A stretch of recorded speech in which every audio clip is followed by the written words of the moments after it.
எல்லாம் வல்ல அல்லாஹுவின் அன்பும் மேலான கருணையும் நமக்கெல்லாம் வந்து சேரட்டுமாக.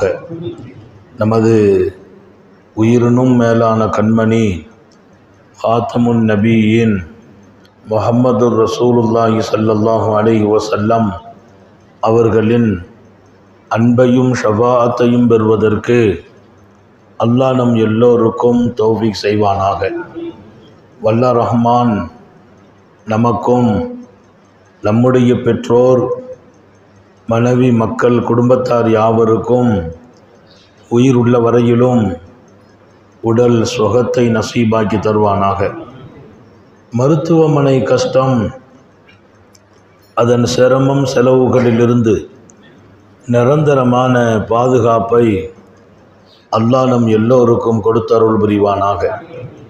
வானம் பூமியினுடைய ஆபத்துகளை விட்டும், முசீபத்துகளை விட்டும், கெட்ட முடிவுகளை விட்டும் நம்மையும் நம் குடும்பத்தையும் பாதுகாத்து அருள் புரிவானாக.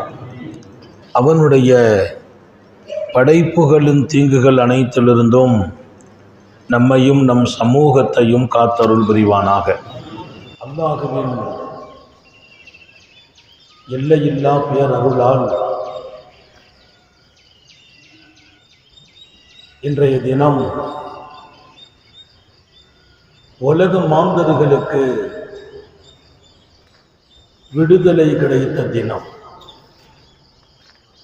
உலக மாந்தர்களுக்கு நிம்மதி கிடைத்த தினம், உலக மாந்தர்கள் மதிக்கப்படும் வாழ்க்கையும் வாசலும் திறக்கப்பட்ட தினம், மனிதன் மனிதனாக புனிதனாக வாழ்வதற்கு திட்டமிடப்பட்ட தினம், அகிலத்தின் அருட்படை சர்க்காரை ஆலம் சுந்தர நபிகள் ஸல்லல்லாஹு அலைஹி வஸல்லம் இன்றைய தினத்தில்தான் ரபியுல் அவ்வல் 12ஆம் நாள் திங்கட்கிழமை அதிகாலையில் பிறக்கிறார்கள்.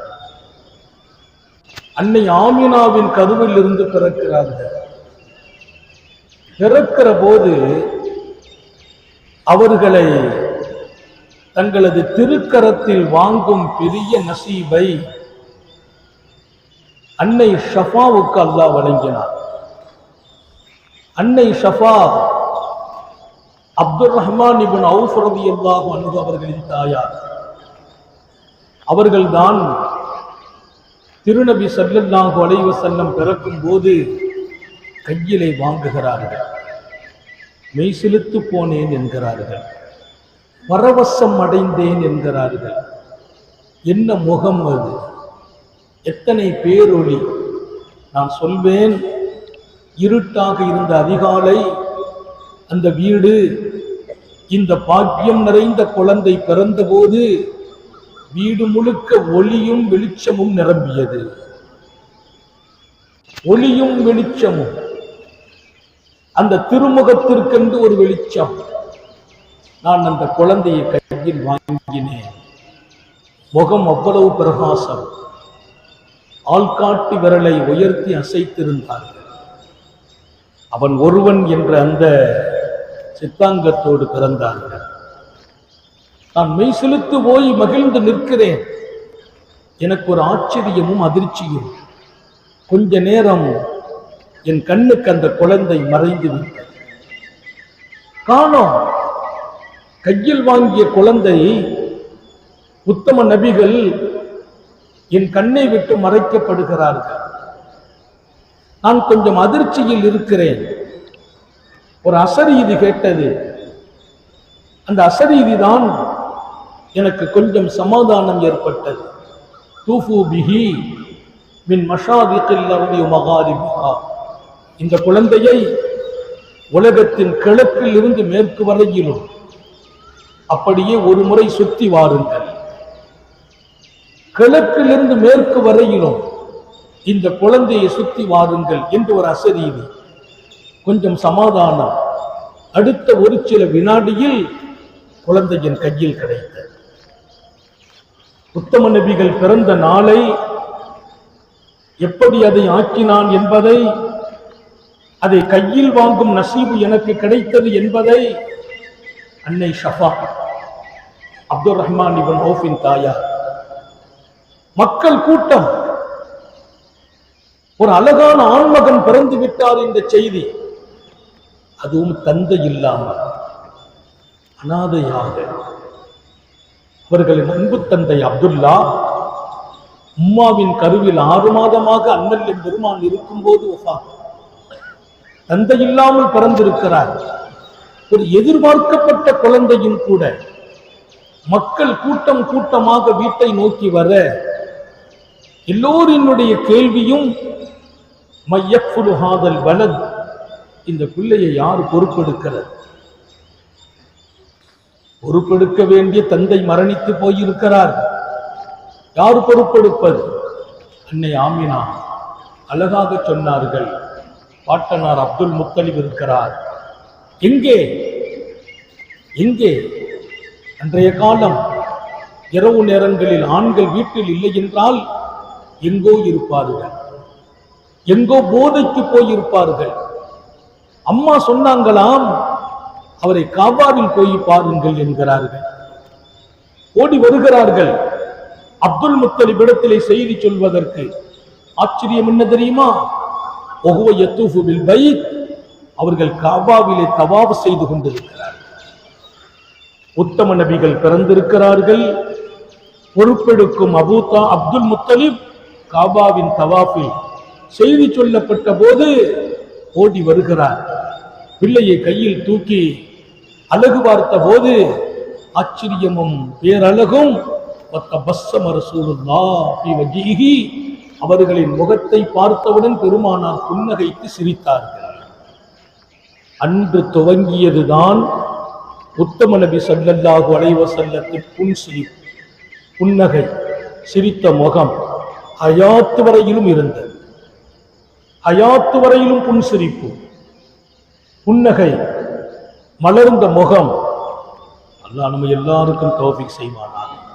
ஊமா நபிகள் பிறந்த நாள், ஊமா நபிகள் மண்ணுக்கு விடுதலை கொடுத்த நாள், அநியாயங்களுக்கும் அநீதிகளுக்கும் முடிவு கட்டிய நாள், மனிதாபிமானத்திற்கு உயிர் கொடுத்த நாள், மனித நேயத்திற்கும் சகோதரத்திற்கும் வாழ்வு கொடுத்த நாள், மனிதனை மனிதனாக ஆக்கிய நாள் அது.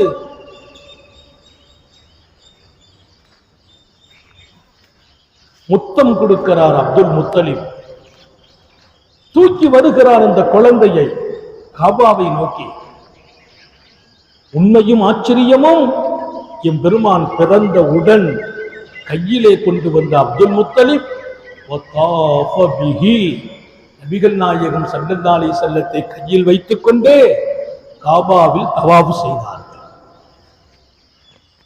சாந்த நபிகள் ஸல்லல்லாஹு அலைஹி வஸல்லம் பிறந்த அடுத்த நிமிடம் அவர்கள் பார்த்ததும் ஈடுபட்டதும் புனித காபா. அல்லாஹ் நமக்கு கண் முன்னால் காபாவை காட்டுவார். மனைவியோடு, மக்களோடு, குடும்பத்தோடு ஹஜ்ஜை நசீபாக்குவானாக, உம்ராவை நசீபாக்குவானாக, மாநபியின் ஜியாராவை நசீபாக்குவானாக. காபா சுற்றி முடிக்கிறார்கள். 7ஆம் நாள் குழந்தையை கையிலே எடுத்துக்கொண்ட அப்துல் முத்தலிப் காபாவில் வைத்து சொன்னார்களாம், மக்களை கூட்டி, இன்னி சம்மைத்துக்க முஹம்மதா, மகனே உனக்கு நான் முஹம்மது என்று பெயர் வைக்கிறேன், உனக்கு நான் முஹம்மது என்று பெயர் வைத்தேன். அந்த பெயரு தான் பெரிய அதிர்ச்சி. அரபுலகத்தில் யாருக்கும் அந்த பெயர் இல்லை. ஒரு உண்மை தெரியுமா? உலகம் பிறந்த நாள் முதல் வல்லல் நபி ஸல்லல்லாஹு அலைஹி வஸல்லம் பிறக்கும் வரையிலும் உலகத்தில் எந்த பிள்ளைகளுக்கும் முஹம்மது என்ற பெயர் சூட்டாமல் அல்லாஹ் பாதுகாத்தார். பெருமானார் ஸல்லல்லாஹு அலைஹி வஸல்லம் பிறக்கும் காலத்தில் வேதத்தில் சில பேர் படிச்சாங்களாம், இறுதி காலத்தில் நபி அவங்க பேரு முகம்மது என்று. பெருமானார் பிறக்கிற காலத்துல சில பேர் தங்கள் பிள்ளைக்கு முகம்மது என்று 5 பேர் பேர் வச்சாங்களாம். நம்ம வீட்டில் அந்த நபி பிறக்கட்டுமே, அந்த பிள்ளைக்கு முகம்மது என்று பேர் என்று கிதாபுல படிச்சவங்க நம்ம பிள்ளைக்கு அந்த நபித்துவம் கிடைக்கட்டுமே பேர் வச்சாங்கன்னு வருது. உலகம் பிறந்த காலம் முதல் யாருக்கும் இல்லாமல் பாதுகாக்கப்பட்ட பெயர். பொதுவா அரபுலகத்தில் ஒரு பழக்கம், பாட்டனாரின் பெயரை வைப்பார்கள், கூட்டனாரின் பெயரை வைப்பார்கள், முப்பாட்டனாரின் பெயரை வைப்பார்கள். தந்தையின் பெயர், தந்தையின் தந்தை, அவரின் தந்தை, அவரின் தந்தை, பாரம்பரியமான பெயர் வைப்பதுண்டு. மக்கள் கேட்ட கேள்வி, இம சம்மைத்துக்க முஹம்மதா லம் யகுதானிக்கல் இஸ்ம் அஹதன் லி ஆபாயிக். அப்துல் முத்தலிப் அவர்களே, முஹம்மது என்று பெயர் சூட்டி இருக்கிறீர்களே, இந்த பெயர் தங்கள் குடும்பத்தில் யாருக்கும் இல்லையே. உங்கள் தந்தைக்கு இல்லை, தந்தையின் தந்தைக்கு இல்லை, பாட்டனார் கூட்டனார் யாருக்கும் இந்த பெயர் இல்லை. உலகத்தில் யாருக்கும் இல்லாத உங்கள் குடும்பத்தில் தான் இருக்கும் முன்னோர்களின் பெயர் தானே வைப்பதுண்டு. புதுசா ஒரு பெயர் வச்சிருக்கீங்களேன்னு கேட்டாங்க. அப்துல் முத்தலிப் சொன்ன பதிலை சொல்லி, நான் வல்லல் நபியின் வாழ்க்கைக்குள்ளே உங்களை நான் கொண்டு நிறுத்துகிறேன். அப்துல் முத்தலிப் சொன்ன பதில், இன்னி உஹிப்பு ஐயுஹமதா மின் அஹ்லில் அர்த். முஹம்மது என்றால் புகழப்பட்டவர் என்று பொருள். முஹம்மது என்றால் புகழப்படுகிறவர் என்று பொருள். உங்களுக்கெல்லாம் ஒரு உண்மையை நான் சொல்கிறேன். இன்னி உஹிப்பு, நான் பிரியப்படுகிறேன். என் மகன் வாழ வேண்டும். உலகம் எங்கிருக்குமோ அங்கு வரையிலும், உலகில் எங்கெல்லாம் மக்கள் இருப்பார்களோ அங்கெல்லாம் இருப்பவர்கள், இன்றிருப்பவர்கள், நாளை வருபவர்கள், இறுதி நாள் வரைக்கும் வருகிற மக்களால் என் மகன் புகழப்பட வேண்டும் என்று பிரியப்படுகிறேன். அந்த கனவு, அந்த வார்த்தை, அதற்கான பொருள் இன்று அல்லாஹ் நாம் கேட்க தௌஃபீக் செய்தார்.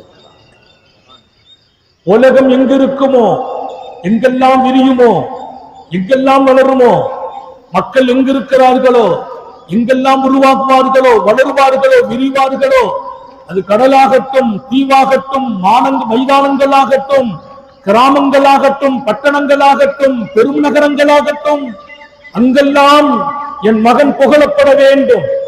முஹம்மது புகழப்படுபவர் என்று பொருள். ஆசைப்படுகிறேன் என்றார்கள். அந்த ஆசை இன்று அல்லாஹ் நாம் சந்திக்க தௌஃபீக் செய்கிறார்.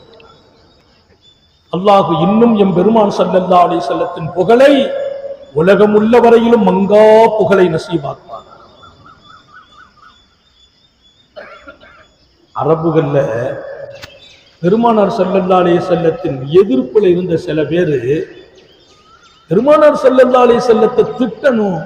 எப்படி திட்டுறது, எப்படி குறை சொல்றது? குறை சொல்லணும்னா, திட்டணும்னா, முஹம்மது சூனியக்காரர், முஹம்மது அப்படி, முஹம்மது இப்படி சொல்லிதான திட்ட வேண்டியிருக்குது. திட்டத்துக்கு முந்தி புகழப்பட்டவர் சொல்ல வேண்டியிருக்குது. திட்டணும்னா கூட முஹம்மதுன்னு சொல்லி திட்ட வேண்டியிருக்குது. முஹம்மது என்றால் புகழப்பட்டவர். அரபுகளுக்கு எதிரிகளாக இருந்தவங்களுக்கு திட்ட முடியல. ஒரு நாள் கூடி ஆலோசனை பண்ணாங்க. முஹம்மதுன்னு சொல்லி நம்ம திட்டினாலும் புகழப்பட்டவர் நம்ம சொல்ல வேண்டியிருக்குது. எப்படி திட்டுறது? அதனால என்ன பண்றது? திட்டக்கூட முடியலையே, சபிக்க முடியலையே. உங்களா யோசனை பண்ணி ஒரு முடிவு பண்றாங்களாம். முஹம்மதுன்னு நம்ம சொல்ல வேண்டாம், நம்ம ஒரு பேர் அவங்களுக்கு வச்சிருவோம். அவங்களுக்கு பேரை நம்ம வைப்போம். என்னப்பா வைக்க போறீங்க? முதம்மம். முதம்மம், முதம்மம் மோசமானவர், முதம்மம் பொய்யர், முதம்மம் சூனியக்காரர், அப்படி சொல்லுவோம். ஓகேண்டாங்க. முதம்மம்னா இழிவாக்கப்பட்டவர் அர்த்தம். புகழப்பட்டவர் என்ற பெயரை எடுத்துட்டு இழிவாக்கப்பட்டவர் என்று நம்ம பெயர் வச்சிருவோம். அதை சொல்லி திட்டுவோம், திட்ட ஆரம்பிச்சாங்க. சஹாபாக்களுக்கு கஷ்டமா போச்சு. அதை கேட்டு மனசெல்லாம் சங்கடப்படுது. ஓடி வந்தாங்க உத்தம நபி ஸல்லல்லாஹு அலைஹி வஸல்லம் இடத்தில். யா ரசூலல்லாஹ், தங்களை முதம்மம் என்று சொல்லி திட்டுகிறார்கள். சாந்த நபிகள் சர்க்காரை ஆலம் சிரித்தார்கள். சிரித்து விட்டு சொன்னார்கள், பார்த்தீர்களா, பார்த்தீர்களா அல்லாஹ் எப்படி பாதுகாத்தான் என்று. நானோ முஹம்மது, அவர்கள் யாரோ ஒரு முதம்மமை திட்டுகிறார்கள். நானோ முஹம்மது, அவர்கள் யாரோ ஒரு முதம்மமை திட்டுகிறார்கள். திட்டப்படும் இடத்தில் கூட அல்லாஹ் என்னை எப்படி பாதுகாத்தான் பார்த்தீர்களா என்றார்களாம் ஸல்லல்லாஹு அலைஹி வஸல்லம். மாட்சிபம் பொருந்தியவர்கள், மாண்பு நிறைந்தவர்கள், எதிரிகளை கூட எதிரியாக பார்க்காதவர்கள். இதுவா பில்லதி ஆஹ்சன் ஃபைதல்லதி பைனக வ பைனஹு அதாவா கஅன்னஹு வலியுன் ஹமீம். தீங்கு செய்தவருக்கு கூட நீங்கள் நல்லதை செய்யுங்கள், தீங்கு செய்தவர்களுக்கு கூட நல்லதை செய்யுங்கள். ஏன் தெரியுமா? எதிரியாக இருப்பவர் கூட அவர் உற்ற நேசனாக மாறுவார் என்று அல்லாஹ் சொன்னான். என் எதிரியை நான் எதிரியை ஆக்குறது இல்லை, எதிரிய நண்பனாக்கணும். எதிரிய பகைப்பதில்லை, எதிரிய பாசமுள்ளவனாக மாத்தணும். என்ன பண்ணணும்? தீங்கு செய்தவனுக்கு நல்லது செய்து விடுங்கள், அவன் நண்பனாக மாறுவான் என்றான் அல்லாஹ். என் பெருமான் ஸல்லல்லாஹு அலைஹி வஸல்லம் உலகத்திற்கு இந்த உபதேசத்தை தருகிறார்கள். அருமையான உபதேசம். வாஹ்சின் இலா மன் அஸா இலை. உனக்கு தீங்கு செய்தவருக்கு கூட நீ நல்லதை செய்வாயாக. அல்லாஹ் நம்ம எல்லாருக்கும் தௌஃபீக் செய்வானாக. ரபியுல் அவ்வல் 12ஆம் நாள் திங்கட்கிழமை இந்த மண்ணில் ஜொலிக்கிறார்கள், பிறக்கிறார்கள். அசத்தியங்களின் கதவுகள் மூடப்பட்டது, இழுத்து பூட்டப்பட்டது. சத்தியங்களின் கதவுகள் திறக்கப்பட்டது, கவலைகளின் கதவுகள் இழுத்து மூடப்பட்டது, மகிழ்ச்சியின் கதவுகள் திறந்தது. இன்னொரு பக்கம் அநாகரீகம், அறியாமையின் கதவுகள் மூடப்பட்டது, அறிவு ஒளியின் கதவுகள் திறக்கப்பட்டது. ஊமா நபிகள் ஸல்லல்லாஹு அலைஹி வஸல்லம் இந்த மண்ணில் மிகப்பெரிய அறிஞராக, மிகச்சிறந்த அறிவாளியாக, ஆற்றல் மிக்க ஞானியாக, மிகப்பெரிய தலைவராக தன்னை அல்லாஹ்வால் அலங்கரிக்கப்பட்டவன் என்று சொல்கிறார். ரொம்ப எளிய ஒரு வாழ்க்கை.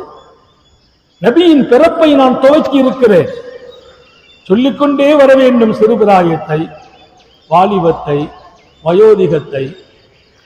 எங்குதான் அழகில்லை? சிறுபிராயம் எத்தனை அழகு! வீட்டிலிருந்து வெளியில போனா பக்கத்து வீட்டில் போய் நிற்பாங்க. நான் வெளியில போறேன், உங்க வீட்டுக்கு ஜாமான் வாங்கணுமா? பஜார்ல போய் எதுவும் வாங்கிட்டு வரவா? கேட்கார்கள் காத்தமுன் நபியே. பக்கத்து வீட்டிலே போய் நான் பஜாரில் ஏதேனும் வாங்கி வரவா? என் சிறுபிராயம் எத்தனை அழகு! உபகாரம் செய்யும் அந்த குணம் பிறக்கும் போது சேர்ந்தே பிறந்தது. அல்லாஹ் நமக்கு நமது பிள்ளைகளுக்கு நசீபாக்குவானார். இன்னைக்கெல்லாம் நம்ம பிள்ளைங்க கஷ்டப்பட்ட வீடு இருக்குது, ஆண்கள் இல்லாத வீடு, பெண்கள் மட்டும்தான் இருக்கிறாங்க. நம்ம பையன் வெளியில போறான், அந்த அம்மா கூப்பிடுது, தம்பி இங்க வா, பஜாரில் போய் ஜாமா வாங்கிட்டு வான்னு சொல்லுவோம்.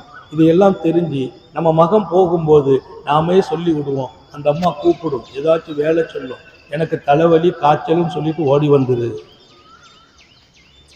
நாம் கற்றுக் கொடுக்கிற பாடம் எங்கே போனது? உபகார குணம் எங்கே மறைந்தார்கள்? மங்கா புகழ் பெற்ற முத்தம நபிகள் ஸல்லல்லாஹு அலைஹி வஸல்லம். பிள்ளைகளை வளருங்கள். நபி பெருமானார் எப்படி வாழ்ந்தார்களோ வளர்ந்தார்களோ அதுதான் உங்கள் பிள்ளைகளின் எதிர்காலம். ஒழுக்கம் சொல்லி வளருங்கள், நேர்மையை சொல்லி வளருங்கள், பொய் சொல்லாதே என்று சொல்லி வளருங்கள். மாணவியை பார்த்து பார்த்து உங்கள் பிள்ளைகளுக்கு பாடம் படித்துக் கொடுங்கள். அருமையான சிறுபிராயம், தாயின் அரவணைப்பிலேயே இருப்பார்கள். வீட்டுக்கு பரக்கத்து என்ன தெரியுமா? அப்துல் முத்தலிபினுடைய குடும்பம் ஒரு பல்கலைக்கழகம். அப்துல் முத்தலிபினுடைய குடும்பம் ஒரு பல்கலைக்கழகம். உங்களுக்கு பிள்ளைங்க கிட்டத்தட்ட 10 பிள்ளைங்களுக்கு மேல, பெரிய குடும்பம். ஒவ்வொரு பிள்ளைங்களுக்கும் 10 பிள்ளைங்க, 8 பிள்ளைங்க. அந்த வீட்டில் 80க்கும் அதிகமான மெம்பர்ஸுகள். பெருமானார் பிறந்து எந்த கஸ்டடியில வந்திருக்கிறாங்களோ அப்துல் முத்தலிபுடைய குடும்பத்துல ஒரு பெரிய பல்கலைக்கழகம். அது சாப்பிட உட்கார்ந்தா ஒரு பெரிய மஜ்மா, ஜமாத் உட்கார்ந்த மாதிரி உட்காருவாங்க. வளர்ந்து வருகிறார் நபிகள் நாயகம் அப்துல் முத்தலிப். அந்த பிள்ளைக்கு அதுக்கு கிடைத்த கண்ணியத்தை சொல்வார்கள். சாப்பிட உட்காரும் போது நாயகம் ஸல்லல்லாஹு அலைஹி வஸல்லத்தை பக்கத்தில் உட்கார வச்சுக்கிடுவாங்க. மற்ற எல்லா பிள்ளைங்களும் இருக்கும், இவங்களை கொண்டு பக்கத்தில் வச்சுக்கிடுவாங்க. வச்சுட்டு அவங்க அந்த பரக்கத்தை உணர்ந்தாங்க. ஒரு கட்டத்தில் எல்லாரும் கேட்பாங்க, எங்க பிள்ளைங்களையும் பெரியவங்க பக்கத்தில் வைக்கணுமே. ஒரு நாள் நபி பெருமானார் வெளியில இருக்கிறாங்க, சாப்பாடு வைங்கன்றாங்க. அப்துல் முத்தலிப், சாப்பாடு வையுங்கள். எல்லாருக்கும் அதிர்ச்சி. மாநபி ஸல்லல்லாஹு அலைஹி வஸல்லம் வரலையே, சின்ன புள்ள வரலையே, வெளியில போயிருப்பாங்க. அடுத்த வீடு எதிர்த்த வீட்டுகள்ல கூட்டு போவாங்க நபிய. அவங்களை கொண்டு அவங்க வீட்டுல கொஞ்ச நேரம் வச்சுட்டா வீடு மகிழ்ச்சி ஆயிடும். கூட்டு போவாங்க. வராமல் சாப்பாடு வைக்கிறது இல்லை, வைங்கன்றாங்க. சாப்பாடு வச்சாச்சு, எல்லாரும் சாப்பிடுறாங்க. ஷார்டேஜ், உணவு பத்தல. சாப்பாடு கொண்டாங்கன்னாங்க, இல்ல காலி ஆயிட்டு. சரி, ஒன்றும் சொல்லலை. அடுத்த நாள் நாயகம் ஸல்லல்லாஹு அலைஹி வஸல்லம் கூட வச்சுக்கிறாங்க. வைங்க சாப்பாடை வச்சாங்க, கொண்டாங்க. வந்துகிட்டே இருக்குது. இவ்வளவு பேரும் சாப்பிட்டாச்சு. மிச்சம் இருக்குதா? இன்னும் இருக்குது. நேற்று போட்ட அளவு போட்டீங்களா, கம்மியா போட்டீங்களா, கூட போட்டீங்களா? தினமும் ஒரே அளவு தான். நேற்று ஏன் குறைஞ்சிச்சு உங்களுக்கு தெரியுமா? என் பேரன் முஹம்மது இல்லை, என் பேரன் முஹம்மது இல்லை.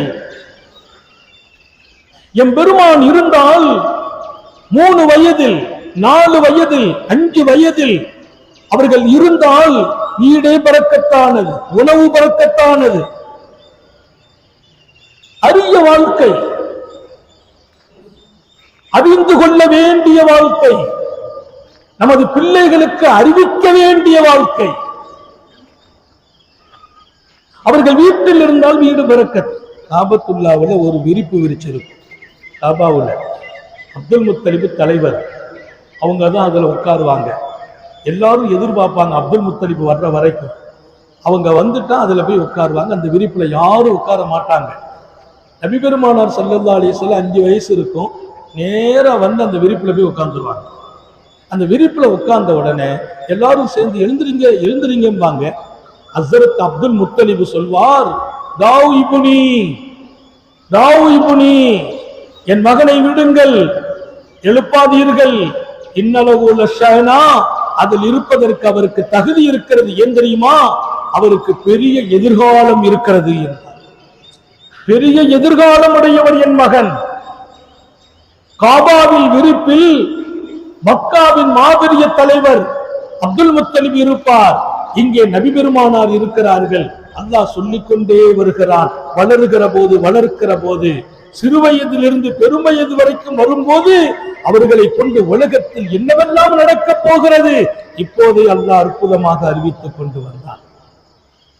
சொல்ல சொல்ல இனிப்பு சுவையாக நாவெல்லாம் சொல்கிற இன்பம் கிடைக்கிறது, கேட்க மகிழ்ச்சியாக இருக்கிறது.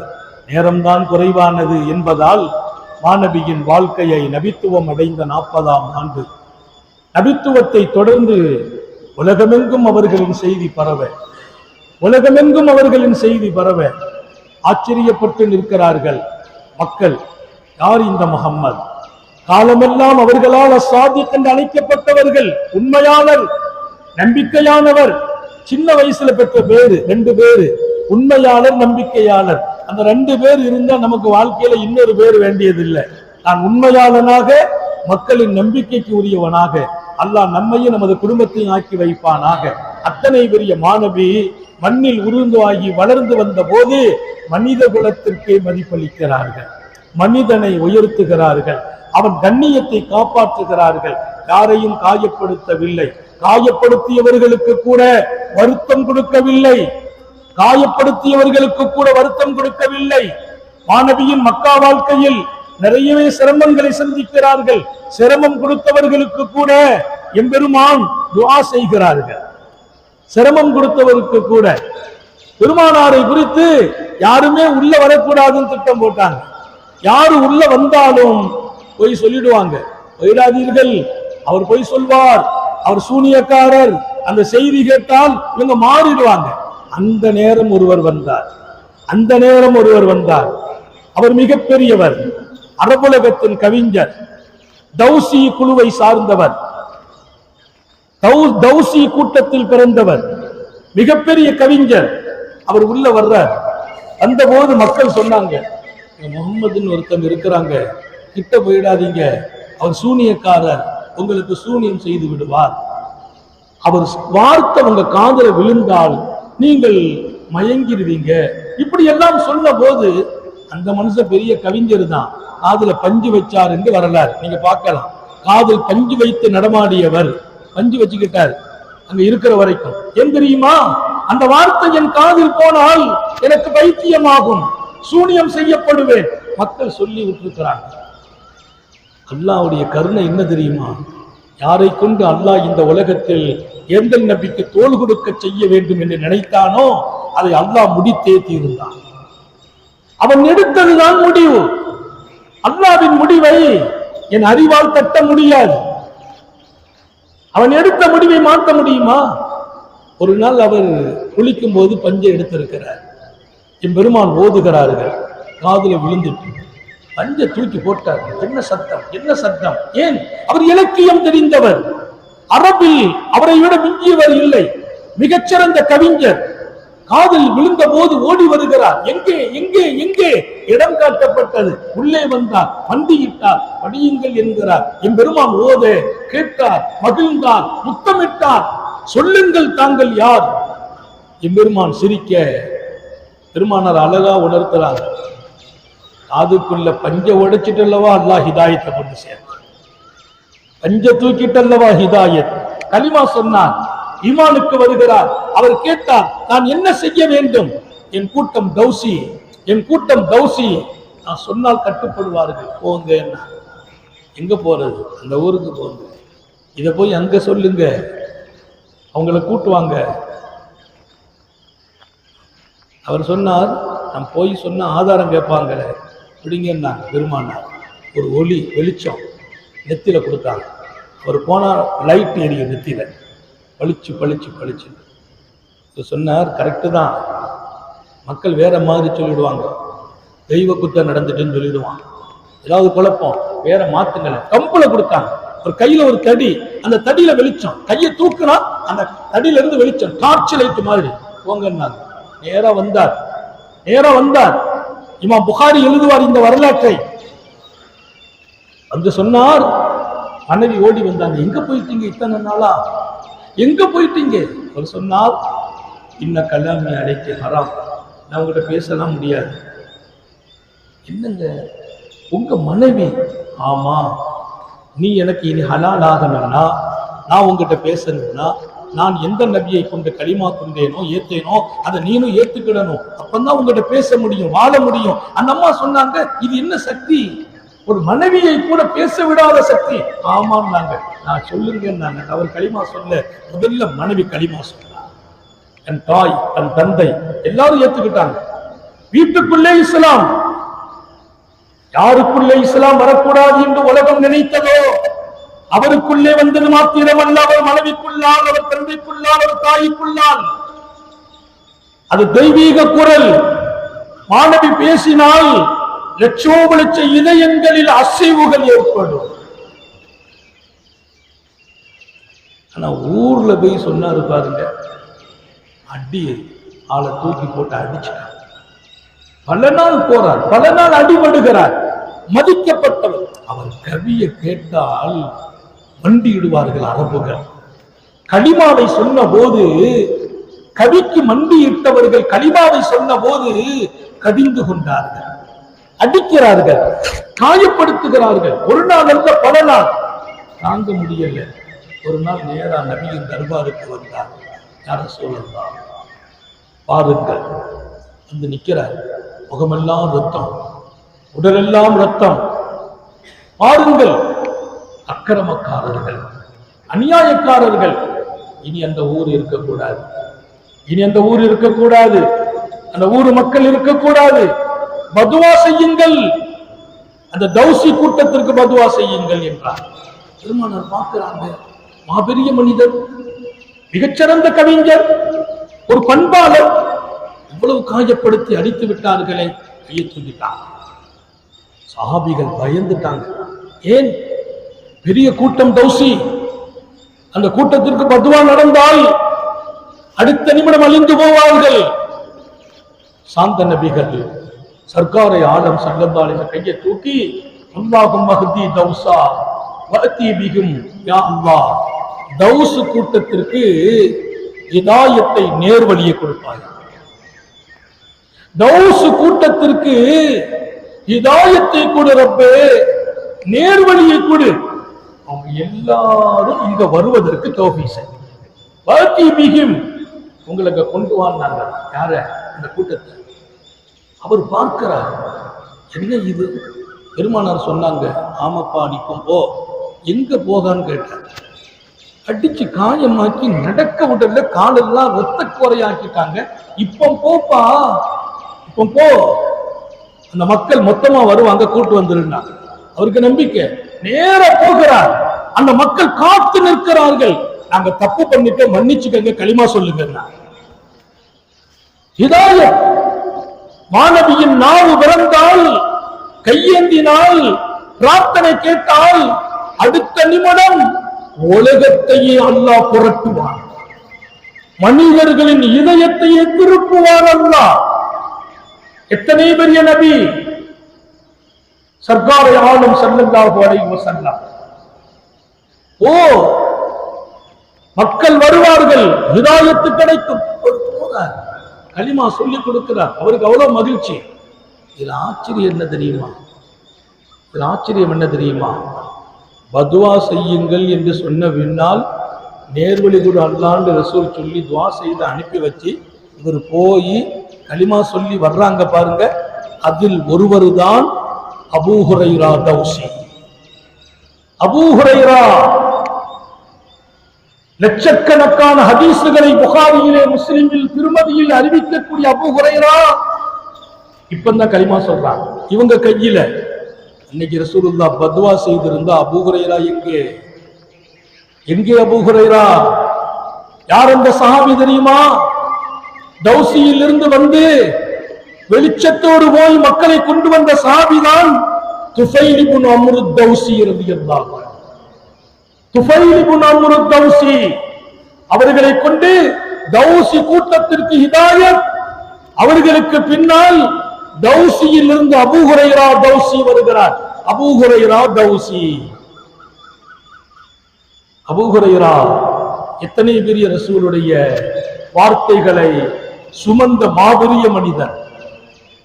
நான் இங்கே கூடியிருக்கும் பெரும் கூட்டத்தோடு நான் ஞாபகப்படுத்துவதெல்லாம், உங்கள் இதயம் நபி அவர்களை சுமக்கட்டுமே, நபியின் மீது அன்பு கொள்ளட்டும், நேசமையுங்கள், பாசம் காட்டுங்கள், உமா நபிக்கு தலை சாயுங்கள், உமா நபியின் சொல்லை ரசியுங்கள், அவர்களின் வாழ்க்கையை புரட்டி புரட்டி பாருங்கள். உங்கள் வாழ்க்கையை புரட்டி காட்டுவான் அல்லாஹ். அவர்களின் வாழ்க்கையை சிந்தித்து பாருங்கள். உங்கள் வாழ்க்கை வெளிச்சமாக மாறும். அவர்களை பின்பற்ற தயாராகுங்கள். உங்கள் இதயமெல்லாம் ஒளிமயமாக மாறும். எம்பெருமான் பிறந்த இந்த நாளில் நான் உறுதி கொள்ள வேண்டுமா இல்லையா? அந்த நபியின் காதலனாகவே நான் மாற வேண்டும். ஆஷிக்குர் ரசூலாக ஆக வேண்டும். அன்னலாரின் அன்பை சுமக்க வேண்டும். முஹப்பத்தை உத்தம நபி மீது நான் எனக்கு கடமையாகவே ஆக்க வேண்டும். அல்லாஹ் தௌபீக் செய்வான். இது ஒரு பெரிய வாழ்க்கை. உலகத்தின் வெளிச்சமாக வருகிறார்கள் நபிகள் நாயகம். மிகப்பெரிய சக்தி. யாரையும் கொஞ்சம் கூட கௌரவ குறைவா நடத்தினதில்லை. கௌரவ குறைவா யாரையும் லேச மதிப்பில்லாம ஆக்கினது இல்லை. இந்த மதிப்புங்கிறது தான் பெரிய வாழ்க்கை. யாருடைய கௌரவத்தையும் குறைச்சிடக்கூடாது, கண்ணியத்தை குறைச்சிடக்கூடாது. அதுல பெரிய ரகசியம் இருக்கிறது என்றார்கள் நபிகள் நாயகம். உலகத்துல பெருமானார் ஸல்லல்லாஹு அலைஹி வஸல்லத்தின் வாழ்க்கைக்கு பின்னால நீங்க போய் நின்றால் கௌரவம் காக்கப்படும். மதீனாவில அபூ ஷுஐபுல் அன்சாரி என்று ஒரு நபித்தோழர், அபூ ஷுஐபுல் அன்சாரி என்ற நபித்தோழர் ரலியல்லாஹு அன்ஹு, பெருமானார் ஸல்லல்லாஹு அலைஹி வஸல்லம் அவங்களுக்கு விருந்து கொடுக்கணும்னு ஆசைப்படுறாங்க. நபி பெருமானார் ஸல்லல்லாஹு அலைஹி வஸல்லம் நம்ம வீட்டுக்கு வரணும். நம்ம எல்லாருடைய வீடும் மாநபியை கனவில் காணும் வீடாக ஆக்கி வைப்பார். இன்றைக்கு அவர்கள் பிறந்த நாள். நான் இன்றைக்கு மகிழ்ச்சியாக இருக்கிறேன், சந்தோஷமாக இருக்கிறேன். உண்மையிலேயே அந்த நாள் உலகமெல்லாம் மூமின்கள் இன்றைக்கு பெருநாள் போல் கொண்டாடுகிறோம். ஏன்? என் பெருமான் பிறந்த நாள் என்னை சீர்படுத்திய நாள், என் சக்தியை கொடுத்த நாள், என் நம்பிக்கை பலப்படுத்திய நாள், எனக்கும் அல்லாஹ்வுக்கும் நெருக்கம் உண்டாக்கிய நாள். அதை எல்லாம் விட மேலாக என்னை ஒரு பெரிய மனித புனிதராக ஆக்கிய நபி இல்லை என்றால் நான் எங்கே, நீங்கள் எங்கே? மனித கண்ணியம் முக்கியம். யாரையும் அலட்சியமாக நினைக்காதீர்கள், யாரையும் குறைவாக மதிப்பிடாதீர்கள், யாரையும் லேசாக எடை போட்டு விடாதீர்கள். நமக்கு தெரியாது யார் எப்படிப்பட்டவர்கள். நபி பெருமானார் ஸல்லல்லாஹு அலைஹி வஸல்லம் எங்கள் வீடு வர வேண்டும். உத்தம நபியும் கொஞ்சம் பசியோடு இருக்கிறாங்க, அவங்களுக்கு உணவும் கொடுக்க வேண்டும். சையதுனா அபூ ஷுஐபுல் அன்சாரி ரலியல்லாஹு அன்ஹு உத்தம நபி ஸல்லல்லாஹு அலைஹி வஸல்லத்தை வந்து சந்திக்கிறார்கள். யா ரசூலல்லாஹ், நாளைக்கு மதியம் நம்ம வீட்டில் சாப்பிட வரணும்.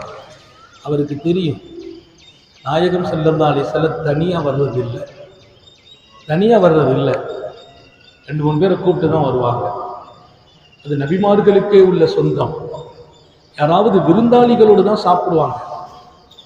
பெருமானார் ஸல்லல்லாஹு அலைஹி வஸல்லத்துக்கு யாராவது விருந்து சொன்னா கேட்பாங்களாம், ஒலி ஆயிஷா எனக்கும் தானே, என் மனைவி ஆயிஷாவுக்கும் சேர்த்து தானேன்னு கேட்பாங்க. யாராவது விருந்து சொன்னா என் மனைவிக்கு ஆயிஷாவுக்குமான்னு கேட்பாங்க. அப்படி கேட்கும்போது நம்ம என்ன சொல்லுவோம்? ஆமா நாயகமே. அதனால நபியின் மனைவிமார்கள் எல்லாம் இப்படி ஒரு கோரிக்கையை வச்சாங்க. யா ரசூலல்லாஹ், பெருமானார் ஆயிஷா நாயகி வீட்டில் இருக்கும்போது விருந்து வந்துக்கிட்டே இருக்கும், மற்ற வீட்டில் இருக்கும்போது வர்றது இல்லை. அது என்ன உங்க சஹாபாக்கள் எங்க வீட்டிலாம் இருக்கும்போது உங்களை கூப்பிடுறது இல்லை, ஆயிஷாவுடைய வீட்டில் இருக்கும்போது தானே கூப்பிடுறாங்க, என்ன பெருமானார் ஆயிஷா மேலே பிரியங்கிறதுனால அப்படி கூப்பிட்டு பழகுறாங்க, எங்க வீட்லேயும் விருந்தாளியை வர சொல்லி கேட்பாங்களாம் நபிமார்கள். பெருமானார் கேட்பாங்க, எனக்கும் என் ஆயிஷாவுக்குமான்னு கேட்பாங்க. அந்த சஹாபிகள் சந்தோஷப்படுவாங்க. ஏன்? எப்போதுமே என்னை அழைக்கிற இடத்தில் என் மனைவியை நான் மறக்கக்கூடாது. இன்னைக்கு எங்களுக்கு யாராவது அதில் நாளை மதியம் நம்ம ஊரில் சாப்பாடு எங்கள் வீட்டம்மாவுக்கும் என் பொஞ்சாரிக்கும் தானேன்னு கேட்டால் நாளைக்கு சோறே சொல்ல மாட்டார். பேசிமாம் எப்போ சாப்பிட கூப்பிட்டாலும் இமாமும் அசரத்து பொஞ்சாரியும் சேர்த்தியத்தில் கூப்பிட்டுக்கிட்டு இருக்காரு. நீங்கள் எங்கே குறை காண்பீர்களோ அங்கே எங்கள் நபியின் சுன்னத்தை ஹயாத்தாகிறது. நான் ஒரு தடவை அதை கேட்டேன், அந்த சுன்னத்தை ஹயாத்தாக்கணும். என் நண்பர் சாப்பாடு சொன்னார், அதற்கு வீட்டுக்கு வரணும், வந்துருவோம்பா நம்ம மனைவி அப்படின்னு. அவர் சிரிச்சிட்டார். அதற்கு ரொம்ப சந்தோஷம், நான் உங்க மனைவிக்கு கொடுத்து உடனே வச்சிருந்தேன், நீங்களே கேட்டுட்டீங்க, கூட்டு வந்துருங்க. நான் சொன்னேன், நீ ஊர்ல யார்கிட்டயாச்சும் போய் சொல்லிடாத அசரத்திய மனைவிக்கும் ஜோர்தான் கேட்டாரு. அதெல்லாம் உண்மை, ஆசை இருந்துச்சு. நபி பெருமானார் ஒலி ஆயிஷா என் ஆயிஷாவுக்குமா என்று கேட்பார்கள். ஒரு தடவை நம்ம அந்த சுன்னத்தை ஹயாத்தாக்கன்னு உங்கள்கிட்ட கேட்டுட்டு இருப்பாங்க. இல்லை ஹஜ்ரத், எனக்கு பெரிய பாடம், நான் என் மனைவி எல்லாம் நல்ல நேரத்தில் நினைச்சே பார்க்கறது இல்லை, நீங்க சொன்னதுல எனக்கு ஒரு பாடம், இனி என் மனைவியை நான் நினைச்சுதான் பார்க்கணும்னு படிச்சுக்கிட்டேன். துவா கேட்கிறாங்க என் பெருமான். எப்படி தெரியுமா? அல்லாஹ் என்னை வளமாக வாழ வைப்பாயாக, பரக்கத்தாக வாழ வைப்பாயாக, யாரிடத்திலும் தேவையாகாமல் வாழ வைப்பாயாக. அல்லாஹ் நம் எல்லோருக்கும் கபூல் செய்வானா, நம்ம வியாபாரங்களை பரக்கத்தாக்கி வைப்பானா. யார்கிட்டையும் போய் தேவையை சொல்லக்கூடாது. எனக்கு தேவை இருக்குதுங்கிறது எனக்கும் என் ரப்புக்கும் ரகசியம். அந்த தேவை எனக்கு இருக்குதுங்கிறது மக்கள்கிட்ட போய் நான் காட்டக்கூடாது. அது ரகசியம் இல்லை, கண்ணியத்தை குறைச்சு. சில பேர் சொல்லுவாங்க, அதில் கவலைப்படாதீங்க, எதுனாலும் எங்கள்கிட்ட சொல்லுங்கம்பாங்க, உங்களுக்கு எதுனாலும் எங்கள்கிட்ட சொல்லுங்கம்பாங்க. அவங்க சொல்றாங்களே நம்ம சொல்லிடக்கூடாது. ஒரு தடவை சொன்னோம் சரிம்பாங்க, 2வது தடவை உனக்கு பார்த்தா இந்த பள்ளிக்கு வர்றதில்லை அந்த பள்ளிக்கு போயிடுவான். அதுத்திட்ட போனா என்னத்தையாச்சும் சொல்லக்கூடாது. இதுதான் உலகம். உன் ரப்பு யாரு தெரியுமா? நீ சொல், அவன் பிரியப்படுவான், மீண்டும் சொல், இன்னும் பிரியப்படுவான், மீண்டும் சொல், இன்னும் பிரியப்படுவான். அவன் கேட்கலையா கோவப்படுவான். மல்லா யஸ்அல், அவன் போய் நீ உன் பிரச்சனையை சொல்லல, அவன் கோவப்படுவான். என் குடும்பத்துல போய் என் பிரச்சனையை சொன்ன கோவப்படுவான், என் அண்ணன் போய் சொன்ன கோவப்படுவார், 2 தடவை போய் கேட்ட 3வது தடவை டென்ஷன் ஆகுவார். தம்பிக்கு வேற வேலையே இல்லை, ஒரே வந்து தொந்தரவு கொடுக்கிறார் என்பார். என் ரப்ப சொல்வான், ஏன் என் அடியான் எங்களை கேட்கிறது இல்லை, அவன் கேட்க சொல்லுங்கள் என்பான். கேட்பேன் கேட்பேன் கேட்பேன். அல்லாஹ் சந்தோஷம் அடையும். சந்தோஷம் அடைகிற ஆள்கிட்ட போய் கேட்கிறதா? கேட்டாலே டென்ஷன் ஆகிறவங்கள்ட்ட போயா கேட்கிறது? கேட்டால் கொடுக்க காத்திருக்கிறவன் இல்லையா காரூண்யன்? கொடுக்க பிரியப்படுபவன் இல்லையா? கேட்காவிட்டால் கோவப்படுகிறான் என்று சொன்னவர்கள் உத்தம நபிகள் ஸல்லல்லாஹு அலைஹி வஸல்லம். பெருமானார் கேட்கிறாங்க ஸல்லல்லாஹு அலைஹி வஸல்லம் துஆ, அல்லாஹும்ம இன்னி அஸ்அலுக கினாயா வ கினா மௌலாயா. யா அல்லாஹ், தேவையற்ற வாழ்க்கை கொடு, என் வாழ்க்கை விசாலமாக்கி கொடு, செழிப்பாக வாழவை. என்னை மாத்திரமல்ல, என் பொறுப்பில் இருக்கிறவர்களை, என் மனைவியை செழிப்பாக்கி இறப்பே. செழிப்பாக்குன்னு கேட்கிற போது, தேவையில்லாத வாழ்க்கையை கொடு என்று கேட்ட போது, நாட்டின் தேவையாக கூடாது என்று கேட்ட போது, என் பொறுப்பில் இருக்கிறவர்களையும் என் மனைவியையும் நாட்டையும் தேவையாகாமல் வாழவை. அல்லாஹ் அந்த துஆவை நம்ம எல்லாருக்கும் கபூல் செய்வான். மனைவியெல்லாம் மறக்கப்படுறவங்க அல்ல. நம்ம மனைவியை எப்போ நினைக்கிறோம்னா, சண்டை போடுறதுக்கு தான் சில பேருக்கு மனைவி. ஏதாவது கோபம் வந்தா பூரா அங்க போய் தான் கொட்டுறது. ஊர்ல வெளியில வியாபாரத்துல ஏதாவது பிரச்சனைனா நேரா வீட்டுக்கு வந்து டென்ஷனை பூரா அங்க கொட்டிடுறேன். என்னப்பா இது வாழ்க்கை? ஊர்ல உள்ள கோபத்தை, தொழில்ல உள்ள கோபத்தை காட்டும் இடம் மனைவியா? இல்லை. இங்கே இருக்கும் கோபம் அங்கே போனால் அமைதியாக வேண்டும் என்று அல்லாஹ் சொன்னான். நித்தஸ்குன இலையா, பாபா ஆதம் அலைஹிஸ்ஸலாமை படைத்தான் அல்லாஹ். ஆதமை படைத்த பின்னால் ஹவ்வாவை படைத்தான். ஹவ்வாவை படைத்து அல்லாஹ் சொன்னான், ஹவ்வாவை படைத்திருக்கிறேன். ஹவ்வாவை பார்த்து பாபா ஆதம் கேட்டார், நீ யார் என்று கேட்டார். நான் ஹவ்வான்னாங்க. ஏன் பொண்ணை படைச்சான் அல்லாஹ்? நித்தஸ்குன இலையான்னாங்கண்ணா, நீங்கள் என்னை கொண்டு நிம்மதி பெறுவதற்காக படைத்தார். பாபா விட்டு அம்மா சொன்ன வார்த்தை, நீங்க நிம்மதி பெறணும், என்கிட்ட இருந்தா தான் உங்களுக்கு நிம்மதி. அல்லாஹ் குர்ஆன்லயே இறக்கிட்டான், லித்தஸ்குன இலைஹா, நீ நிம்மதி பெறுவதற்கு, நீ அமைதி பெறுவதற்கு உன் மனைவி. பஜார்ல டென்ஷன், வியாபாரத்துல பிரச்சனை, ஊர்ல டென்ஷன், நேரா வீட்டுக்கு வாங்க, நிம்மதி கிடைக்கும். மனைவி கிட்ட போங்க, அமைதி கிடைக்குங்கிற அல்லாஹ். இவர் அந்த டென்ஷனை பூரா தணிக்கிறதுக்கு, கொட்டுறதுக்கு, திட்டுறதுக்கு மனைவி தான். என்ன வாழ்க்கை வாழ்கிறீர்கள்? என்ன வாழ்க்கை வாழ்கிறோம்? அர்த்தமுள்ள வாழ்க்கை என் வாழ்க்கை, அகிலத்தின் அருட்கொடை கற்றுக் கொடுத்த வாழ்க்கை. உன் மனைவிதான் உன் நிம்மதியின் இடம். ஆலோசனை கூட உன் மனைவி இடத்தில் கேள். ஏதாவது ஆலோசனை, இப்படி போனோமா, வியாபாரம் ஒன்றும் சரியில்லை, எங்க போனாலும் பிரச்சனை வருது, அந்த அம்மா ஆலோசனை கொடுப்பாங்க. அந்த ஆலோசனை கூட உனக்கு நிம்மதியை கொடுக்கும் என்றார் அல்லாஹ் ரப்புல் ஆலமீன். யாரையும் அலட்சியம் காட்டி விடாமல் எப்போதும் நாம் நினைக்கிற இடத்தில், துஆ செய்கிற இடத்தில் நம்ம வீட்டு பெண்களை ஆக்கி வைப்பார்கள். நம்ம பிள்ளைகளை பெற்றெடுத்து கொடுத்தவர்கள், எனக்கு ஒரு வாரிசை உண்டாக்கி தந்தவர்கள், என் நாளைய தலைமுறை இந்த மண்ணில் தொடங்குவதற்கு அந்த அம்மா பட்ட தியாகத்திற்கு நிகர் இன்னொரு தியாகம் உலகத்திலேயே இல்லை. என் மனைவியின் தியாகத்திற்கு பகரம் இன்னொரு தியாகம் இல்லை. என் பிள்ளையின் தாய் அவள். தாய்மைக்கு என்ன பெரிய அற்புதம்!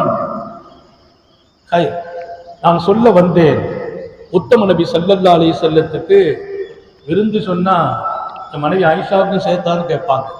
அது எதுக்குன்னா மகிழ்ச்சி, அவங்களுக்கு ஒரு சந்தோஷம், மனைவிக்கு கொடுக்கணும். இப்போ அவர் சாப்பிட கூப்பிடுகிறார்.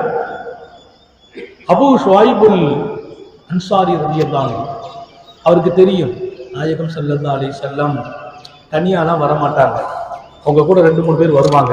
அவர் வரும்போதே சொன்னார், யா ரசூலல்லாஹ், நாளை மதியம் நம்ம வீட்டுல சாப்பாடு, ஒரு 4 சஹாபியை கூட்டுவாங்கன்றார். ஒரு 4 சஹாபியை கூட்டுவாங்க.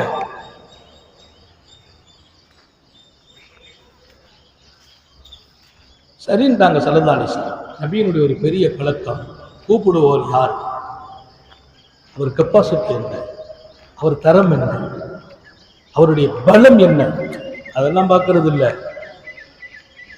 கூப்பிட்டால் பதில் சொல்லுங்கள். ஏழையானாலும் செல்வந்தனானாலும் பதவி உள்ளவனானாலும் ஃபக்கீரானாலும் கூப்பிடக்கூடியவருக்கு பதில் சொல்லுங்கள். அல்லாஹ் நம்ம எல்லாருக்கும் தௌபீக் செய்வார். கூப்பிட்டாங்க ஸல்லல்லாஹு அலைஹி வஸல்லம், 4 சஹாபியை கூப்பிட்டாங்க, விருந்துக்கு வர்றாங்க. மதியம் 4 சஹாபாக்களோடு அவருடைய வீட்டுக்கு வர்றாங்க. வர்ற வழியில் அந்த டைம் சாப்பிட்டு லஞ்சு டைம் பாருங்க. ஒருவர் பார்க்கிறார், நபி பெருமானார் ஸல்லல்லாஹு அலைஹி வஸல்லம் போறாங்க, நபியோடு 4 பேர் போறாங்க. இந்த டயத்துல எங்க போவாங்க?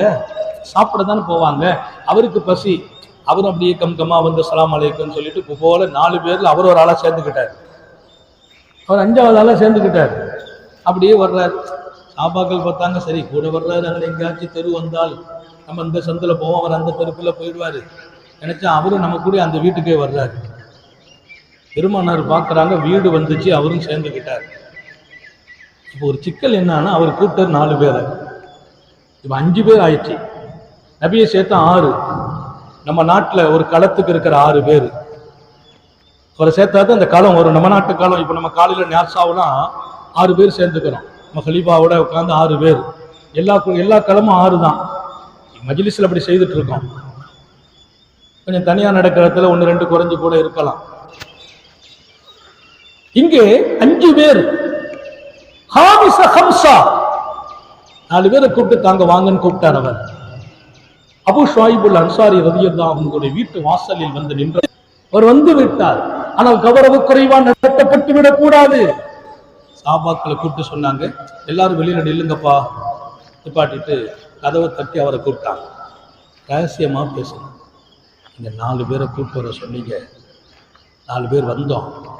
வழியில ஒருத்தங்க நம்ம கூட வந்துட்டாங்க, அவர் யார் என்று கூட காட்டவில்லை. இந்நாளுண்டா அவரை பார்த்து அவருக்கு மனசு மாறும். 4 பேர் வந்தோம், வழியில ஒருத்தர் கூட வந்து விட்டார். அதிந்தா நீங்கள் அனுமதி கொடுத்தால் அவரை கூப்பிட்டு வர்றேன். நீங்க அனுமதி கொடுக்கலனா நாங்கள் விருப்பப்பட்டு தாராளமா கூப்பிட்டு வரலாமே, எங்கிட்ட அனுமதி கேட்கிறதா? அப்படி இல்லப்பா, உங்க வீட்டு சாப்பாடு, நீ 4 பேரை கூப்பிட்டு வர சொன்ன, எக்ஸ்ட்ரா ஒரு ஆள் சேர்ந்துக்கிட்டாரு, நான் அனுமதி கொடுத்தா தான் நான் முறை உள்ள கூப்பிட்டு வந்து அவரையும் சாப்பாடு வச்சு அவருக்கு சாப்பாடு கொடுத்து மகிழ்ச்சியோடு மங்களத்தோடு அவரை கொஞ்சம் கூட வித்தியாசப்படுத்தி பார்க்காமல் அவரும் வயிறு நிரம்ப சாப்பிட்டு எல்லோரையும் கவனிப்பதை போல் அவரையும் கவனித்து அழகாக அனுப்பி வைத்தார்கள். எங்கே வாழ்கிறார்கள் ஏந்தல் நபிகள்? ஒரு பசியாளியை கூட மனநோவும்படி நடத்துவதில்லை, கௌரவக்குறைவாக நடத்துவதில்லை. ஒரு கட்டம் வந்தது, அவரும் இருப்பார். அப்படி ஒரு சபையில் அவர் திருடனாக வருகிறார். அது பொது அறிவிப்பு. வேறு ஒரு கட்டம், அனுமதி இல்லாம வீட்டுக்கு போவாதீங்க. ஒரு வீட்டுல நமக்கு சாப்பாடு சொல்லல, 5 பேரோடு சேர்ந்து நீங்க போறதா? போக கூடாது. நம்ம போறோம், நம்மள பெஸ்ட் 2 பேர் வந்திருக்காங்க, அவங்கள கூட்டு போக கூடாது. கூட்டு போகணுமா? அனுமதி கேட்கணும். 2 கெஸ்ட் வந்துட்டாங்க, எங்க வீட்டுல சாப்பாடு ஆக்கட்டுமா அல்லது உங்க வீட்டுக்கு விருந்து கூட்டு வரட்டுமா?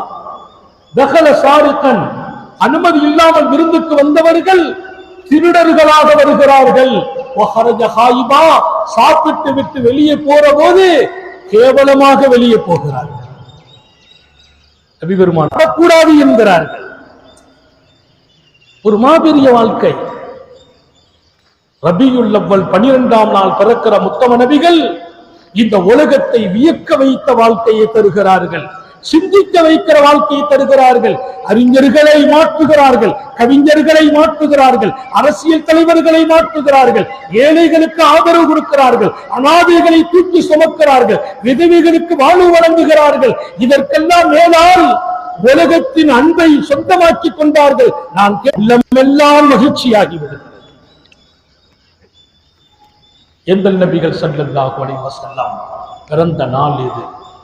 சரியாக 1 மணி நேரம் ஆகிவிட்டதால் நான் தொடரும் வாய்ப்புகள் குறைந்து விட்டது. இங்கே உங்களை பார்க்கிற போது, இருக்க இடமில்லாமல் நீங்கள் நிரம்பி இருப்பதை பார்க்கிற போது, 1000 மாணவியின் வாழ்க்கையின் அற்புதங்களை உங்கள் இதயத்தில் பதிக்கவே ஆசைப்படுகிறேன். ஆனாலும் நேரத்தை ரொம்பவும் கவனத்தில் எடுத்து நான் சொல்வேன். உலகத்தில் மாபெரிய சக்தியாக வந்தவர்கள் நபிகள் நாயகம் ஸல்லல்லாஹு அலைஹி வஸல்லம். அவர் போர்க்கள தளபதி, இன்னும் ஒரு பக்கம் ஒரு நல்ல குடும்ப தலைவராக உலகம் எங்கு போனாலும் எங்கு திரும்பினாலும் அங்கெல்லாம் முன்மாதிரியாக நிற்கிறார்கள் நபிகள் நாயகம் ஸல்லல்லாஹு அலைஹி வஸல்லம். வீட்டில் பிரச்சனையா? பிரச்சனை வந்தால் நான் எப்படி நடக்க வேண்டும்? உங்கள் வீட்டுக்குள்ளே நபிகள் நாயகம் இருக்கிறார்கள். அவர்கள் வாழ்க்கையை பாருங்கள்.